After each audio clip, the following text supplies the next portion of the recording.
Манайх бол шимт боловсролын компани байгаа. Энэ нь болохоор олон улсад хэрэгждэг STEM хөтөлбөрийн Монгол хөлбөрийг нь одоо хөгжүүлж байгаа компани гэж ойлгож байна. Шимт гэдэг нь товчлсон үг юм байна.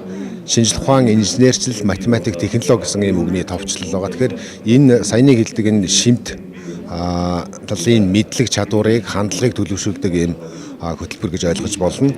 Энэ нь яадаг вэ гэхээр хүүхдүүд гараараа ингээд загвар ухсраад тэрэн дээрээ ажиллах замаараа одоо шинжлэх ухааны болон технологийн мэдлэгийг олж авдаг гэж ойлгож байна. Биднээс одоогор бол сургалтын цэцэрлэгийн болон бага дунд ангийн хүүхдүүд зориулсан шимт киндер, шимт прайм гэдэг ийм хөтөлбөрүүдийг бий болгоод сургалтын байгууллагуудтай хамтарч ажиллаж байна. Мөн түүн дээр нэмээд биднээс нөгөө эцэг эхчүүдийн хэрэгцээн дээр тулгуурлаад гэртээ хүүхдүүд суралцах боломжийг бас бий болгоод бүтээгдэхүүнүүдийг бол гаргаад одоо 5 бүтээгдэхүүнийг гаргацсан гэдэг ажиллаа явж байна. Одоо хүүхдүүд бага наснаас нь эхлээд нэгээс одоо 6 дугаар анги цаашлаад 9 дугаар ангийн хүүхдүүд хэрэглэх боломжтой, 9 хүртэлх ангийн хүүхдүүд хэрэглэх боломжтой. Тэгэхээр энэ яадаг вэ гэхээр хүүхдүүд одоо ингээд багшин зүгээр самбарт ингээд заагаа явдаг биш, хүүхдүүд өөрсдөө гараараа бүтээгээд тэрнээсээ суралцаа явах нь бол илүү үр дүнтэй гэдэг юм судалгаанууд байдаг л да. Тэгэхээр одоо жишээлбэл юу гэдэг энэ одоо оптикийн ийм хамгийн хэлбэрхэн хэрэглэгдэхүүн байгаа байхгүй. Одоо нэг талтай шоутай, нөгөө талд юм тортой байж байна. Одоо нэгээд эргүүлэх юм бол яах вэ гэхээр ингээд хорон дотор орцсон юм шиг харагдаж байгаа.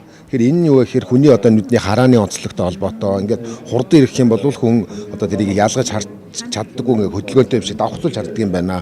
Юунаас цаашлаад одоо телевиз яаж ажилладаг вэ? Кино зураг яаж авдаг вэ гэх юм бол тэр ингээ дүрснүүд хурд нь солигдож хөдөлгөөнтэй юм шиг л ойлгох нь шүү дээ. За мөн одоо энд бол ингээд шингэний одоо физик энэ хичээл нь өөрөө бол 7, 8, 9 дугаар ангид ордог хичээл. Гэтэл үүнийг бага насны хүүхдүүд өөрсдөө ингээд ажилуулад суралцчих бол одоо тэр нь илүү давуу талыг үүсгэх нэ. Одоо 6 дугаар анги, 7 дугаар ангид ороод ирэхэд физикийн хичээл ороод ирлээ гэж бодох чинь аль хэдийн нэг ажилуулад өвдсөн байх юм бол тэрийг одоо илүү урд хүлээж авна гэсэн. За жишээлбэл одоо энд бол ингээд усан цахилгаан станц яаж ажилладаг байдгийг бол ингээд харуулчихж байгаа байхгүй. Ингээд усыг ийшээ дээшээ шахаж гаргаад усны одоо уналтаар одоо энийг ингээд ажилуулчихж байна. Цахилгаан станц ч гэсэн одоо энэ зарчмаар ингээд ажилладаг гэж харуулж байна. За мөн одоо жишээлбэл аж үйлдвэрийн 4-р хувьсгал гэж бүх юм роботоор солигдно гэдэг нь шүү дээ.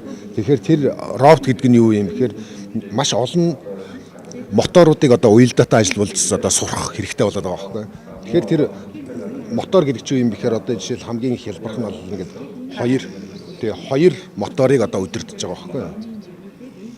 Одоо энийгээр ажиллуулж чадчихжээ. Тэгэхээр хүүхдүүд өөрсдөө энийгээд ажиллуулж үзснээрээ нөгөө үлдэн суралцснаар одоо мэдлэгийг 75% нь бол өөртөө үлдээдэг байгаа байхгүй. Түүнээс лег сонсох юм бол 5%-ийг өөртөө үлдээдэг байна.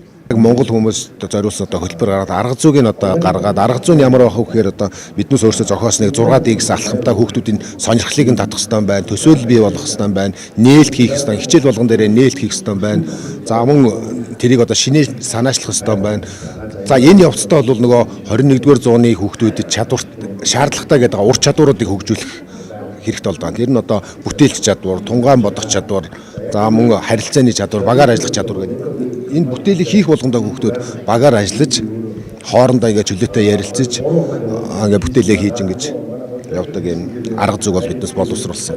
Энэ арга зүйг боловсруулахад бас зарим дэм дутагдал хэцүү зүйлүүд бол бас байсан. Биднээс нэг 2 жил судалгаа хийсний үндсэн дээр бол энийг боловсруулж гэж харагдав. Монгол хүний гавь. Тэглэв ахад биднээс одоо монголчууд Монголын одоо ихтэй сургуулийн багш нарыг бас оролцуулаад ингээд хөтөлбөр боловсруулсан байж байгаа.